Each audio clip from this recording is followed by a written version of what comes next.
Y Federico Bonazo, claro que un primer impulso, un primer resorte nos lleva a considerar pues la defensa de nuestra nación ante las evidencias.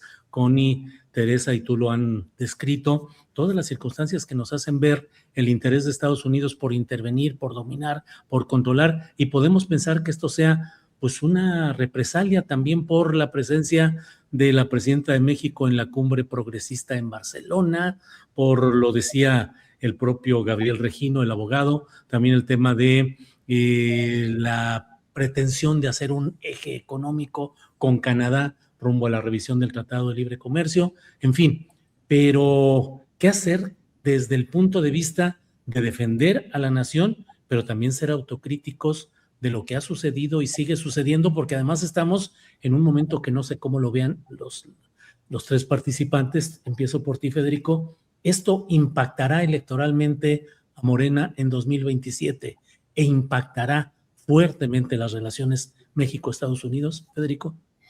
Buenas preguntas ambas. Supongo que algún impacto tendrá, pero no me atrevo a anticipar cuál o cuantificarlo, ¿no? Se juegan en cada estado, hay como realidades diferentes que propondrán resultados electorales diferentes. Es muy interesante saber cómo le va a ir al proyecto del gobierno federal, al proyecto de Morena y la 4T en el 27. Y sin duda pienso, y creo que es importantísimo insistir, en que aquí hay un ataque muy coordinado, no solo a México, porque esto es importante mencionarlo para darle dimensión a las verdaderas intenciones del imperio, ¿no? Hay un ataque muy coordinado contra todos los proyectos progresistas de la región. Desde luego que el factor Barcelona debe estar en el cálculo de esta derecha o ultraderecha que ha tomado el poder en Estados Unidos, que coordina a otras derechas en la región, que se mueven con la revancha, se mueven con recuperar la iniciativa. En el sentido de lo que decía Connie me parece muy importante, es decir, estaban los ojos sobre la gobernadora de Chihuahua, estaban las miradas críticas sobre lo que había sido la violación de la ley de seguridad en Chihuahua, y ahora viene esto, ¿no? Y rápidamente repito lo que yo dije en la primera intervención, que tenemos un departamento de justicia que claramente y de manera obscena y abierta como nunca en muchísimo tiempo está jugando a favor de la agenda política de Trump, no está jugando a favor de o cumpliendo cabalmente sus funciones constitucionales. Entonces, sin duda es un momento muy duro para ejercer la autocrítica, porque el nivel de asedio y el nivel de agresión de esta faceta imperial ayuda o anima rápidamente, mejor dicho, anima a cerrar filas, ya no solo con el gobierno mexicano, sino con la noción misma de nacionalismo, entendido bien como protección de la soberanía, como protección de una identidad esencial en la cual se engloban derechos, aspiraciones, y que están bajo la amenaza de los Estados Unidos, que tira por un lado la cuerda con toda la presión comercial, por el otro lado hace toda una presión diplomática, después suma la presión militar, ¿no? Estas guerras psicológicas que han sufrido otros países hermanos de la región mucho más que México, ni hablar lo que sigue sucediendo alrededor de la isla de Cuba, lo que ocurrió con Venezuela, pero también no hay que olvidar ciertos episodios, esto lo mencionábamos en la mesa de la semana pasada, y yo intentaba enumerar varios de los episodios intervencionistas que ha habido de orden militar en México, ¿no? Movilización naval extraordinaria cerca de aguas mexicanas, la voladura de una lancha muy cerca de la costa mexicana, la irrupción de drones de los Estados Unidos en nuestro territorio, el secuestro del Mayo, lo que pasa ahora con los agentes descubiertos de la CIA en Chihuahua. En fin, hay un nivel de acción y de agresión sobre México en diferentes zonas de la relación que anima a cerrar filas, y en este momento es muy difícil andar haciendo autocríticas, pero también creo que no podemos borrar la memoria, no podemos cancelar las lecciones que todas estas circunstancias nos están arrojando como sociedad y como ciudadanía. Esta estrategia de Morena de haber avanzado a toda costa poniendo personajes que encarnaban aquello mismo que Morena había prometido combatir, bueno, tiene resultados nefastos. Espero que se aprenda esa lección. Muchas veces la gente piensa que cuando uno eleva estas críticas es porque carece de timing o de sensibilidad política o de coraje nacional, o nada que ver. Justamente la manera de defender un proyecto popular y nacionalista como es el de la 4T es intentar, dentro de las limitaciones de cada uno como analista, como opinador o como ciudadano, señalar cuando ese rumbo se ha desviado, porque esos desvíos son los que causan un daño político enorme. También la oposición se va a servir de este platillo. Y no hay que minimizar que este tipo de situaciones, algunas completamente falsas, inventadas, con el uso de la posverdad y del gran aparato de propaganda que tiene la ultraderecha, tanto que llega de afuera como la interna, sí, pero otras que están basadas en ciertos elementos de la realidad que son munición. Es así que es munición para la oposición y para la derecha en México.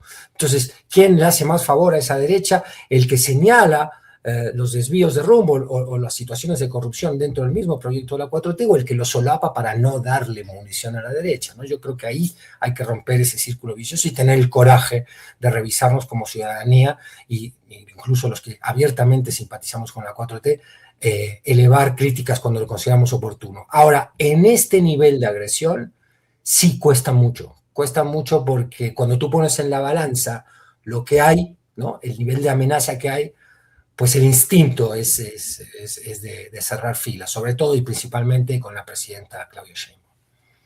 Bien, Federico, gracias. Cerrar filas como prioridad en este momento frente a esta agresión, cerrar filas con la presidenta Teresa, y en otro plano insistir en la crítica y la autocrítica, o este no sería el momento adecuado, y en tercer lugar, plantear si esto debe ser una advertencia muy a tiempo respecto a la postulación de candidaturas de Morena y 4T para 2027, donde desde ahora varias de las postulaciones que se anuncian pues se estremecen a veces también de irresponsabilidad y de falta de sensibilidad, proponiendo personajes desde ahorita que se van mencionando, pues muy distanciados de lo que debería ser el espíritu de la regeneración nacional. Teresa. Yo creo que podemos como cambiar un poquito la pregunta, Julio, y torcerla hacia decir qué significa cerrar filas. Por supuesto que ante la identificación clarísima, con mucha evidencia de que hay un proyecto imperialista regional de Estados Unidos encabezado por la actual administración de Donald Trump, toca a toda la izquierda cerrar filas en la defensa de las conquistas populares representadas, por acotadas que sean, por los gobiernos progresistas. De ahí partimos todos. Pero ¿qué significa cerrar filas? Y yo ahí creo que cerrar filas significa partir siempre desde el principio de que estamos ante una utilización facciosa de las instancias judiciales de Estados Unidos, y que lo hemos estado viendo recurrentemente en este segundo periodo, no solo históricamente, sino en este segundo periodo de Donald Trump, en donde el aparato judicial funciona como un elemento del engranaje de la política exterior estadounidense, no solo en términos de los procesos que abre, sino también, por ejemplo, en las mecánicas y lógicas de las filtraciones. Siempre que se filtran retirados de visados, etcétera, siempre la judicatura en Estados Unidos funciona como un elemento del plan de la doctrina Monroe. Y eso hay que decirlo siempre. Es tan facciosa la actuación de la judicatura estadounidense en el caso Rocha Moya como en el caso Nicolás Maduro. Eso hay que decirlo, pero eso no quiere decir que los casos que se persigan ante un cártel inventado para intervenir petroleramente a Venezuela e intentar cambiar el rumbo, perdón, es que me entró una llamada, el rumbo político. Teléfono rojo, Teresa, lo sabemos. No era rojo, era mi hijo. Oye, sí, contéstale a Pete Hexet, no lo dejes ahí. No, era mi hijo, lo juro. Ahorita le pido a mi hermano que le conteste él y ya. Si quieres contestar y vamos con Connie. No te preocupes, ahorita le contestan acá. Pero el punto es que, por un lado, hay que saber distinguir entre un cártel inventado, ¿no? Con una comisión absolutamente ilegítima y ilegal sobre territorio venezolano para poner el petróleo venezolano a favor y actuar en favor de los intereses imperiales de Estados Unidos ahorita, de unas acusaciones que en México tenemos buenas razones para decir que tienen sustento de realidad, no solo en momentos emblemáticos como la captura, entrega del Mayo Zambada, lo que haya sido, y ese día rarísimo en el estado de Sinaloa, con tantas dudas que se sembraron sobre Rocha Moya, sino porque evidentemente no estamos ante una situación de invento absoluto, de una ficción como narrativa política. En Sinaloa nosotros aquí adentro sabemos que hay muchas cuestiones investigables. Entonces creo que lo que necesitamos es cerrar filas en el sentido de señalar la actuación facciosa sin decir Rocha Moya es un perseguido y es el chivo expiatorio que quiere construir falsamente la narrativa imperial para agredir a la 4T. Creo que mal haríamos porque estaríamos sembrando dudas sobre las dudas fundadas que tenemos nosotros en el interior. Creo que ahorita Ernestina Godoy tiene un paquetazo que ojalá lo que ha demostrado en otros momentos otra vez tenga el tamaño para enfrentar el paquetazo, porque lo que se tiene que es responder con muchísima transparencia judicial en la integración de una investigación interna solicitada ahorita por solicitud de extradición de Estados Unidos, pero que deje al pueblo de México claro de que en el país se están procesando judicialmente las dudas que pudieran ser fundadas respecto a la actuación del gobernador de Sinaloa. Me parece que estamos en un momento muy delicado porque creo que no hay que ser alarmistas, pero ¿qué pasa si la Secretaría de Relaciones Exteriores contesta con un soberanismo que no ha tenido en otros temas, además, pero contesta con un soberanismo de si no me das pruebas, para nosotros Rocha Moya es impecable? Tendríamos abierta una situación en la que Estados Unidos podría decir, con la impunidad con la que se comporta en todo el mundo, yo puedo extraer a la persona que estoy judicialmente persiguiendo, porque esa fue la justificación con la que extrajeron a Nicolás Maduro con operativo militar de por medio de territorio venezolano. Entonces estamos en un impasse, me parece muy, muy delicado, en el que la 4T tiene el desafío de cuidar la relación con el vecino del norte, pero también pues no tapar el sol con un dedo, en el sentido de que Rocha Moya es una especie de mártir que está intentando ser entregado para los intereses de una derecha que quiere intervenir en los procesos progresistas, porque creo que estaríamos volteándole la cara a cosas que aquí legítimamente están bajo un manto de muy buena duda. Gracias, Teresa. Connie, desde un punto de vista de estrategia política, ¿qué te parece el golpe dado hoy? Entra para cambiar la narrativa, ya lo hemos platicado en esta mesa, de lo que estábamos con la traición a la patria, y entramos al proceso de los extraditables y de la fusión de lo político con lo institucional en México, según acusaciones, en este caso de Estados Unidos. Llega en un momento en el cual está concentrado todo en el tema Chihuahua, Maru Campos, CIA, lo desplaza y está también en el esquema o en el momento político del cambio de dirigencia del partido dominante que es Morena. ¿Te parece que habrá más consecuencias de esta estrategia política de Estados Unidos respecto a la política mexicana? Yo creo que en efecto hay varios puntos de encuentro. O sea, yo diría, lo primero, hacer este giro hermenéutico político, pues implicó cambiar, digamos, la justicia del lugar, ¿no? Y entonces entró en el punto digamos, a lo que significa Morena, todos sus candidatos, o sea, con vistas a elegir candidatos en los próximas semanas, meses. Entonces, yo diría que como sí hay un cambio de estrategia, cuando tú preguntabas, ¿es el momento de ser críticos? ¿Es el momento o es el momento de cerrar filas? Yo creo que son las dos cosas. Ser críticos en cuanto a que los candidatos que van a llegar en este momento de Morena tienen que ser evaluados de una manera totalmente distinta a como fueron electos los anteriores.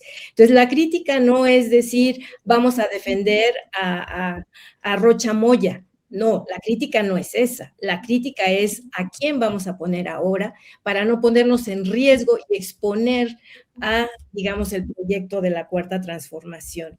Y la segunda cosa que me parece muy importante es que con esto el gobierno de Estados Unidos pone el pie para intervenir en las elecciones en México, ¿no? O sea, de pronto, o sea, de un día para otro ya tiene la posibilidad a través de los opositores, porque claro, ¿qué es lo primero que resulta que dicen los opositores del PAN, de MC, lo que señalabas hace un momento que informabas, Julio? O sea, lo primero es, a ver, ¿qué va a hacer la Morena ahora? No van a... o la presidenta, no va a actuar con la misma rapidez que lo hizo con Maru Campos. O sea, ahora se va a detener, o sea, automáticamente ponen en el escenario, confrontan un ejemplo con otro, pero cuando las condiciones son distintas.